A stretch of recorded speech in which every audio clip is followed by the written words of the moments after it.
Una persona que se metió a la zona de la playa del Princes no estaba hospedado ahí,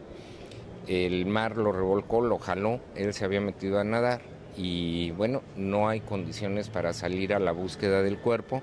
sería arriesgar demasiado al personal, al menos Protección Civil no tiene embarcaciones para poder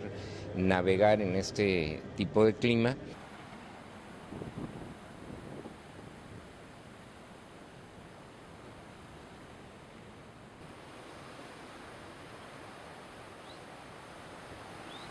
Desde el día viernes a las 7 de la noche empezó a golpear el mar,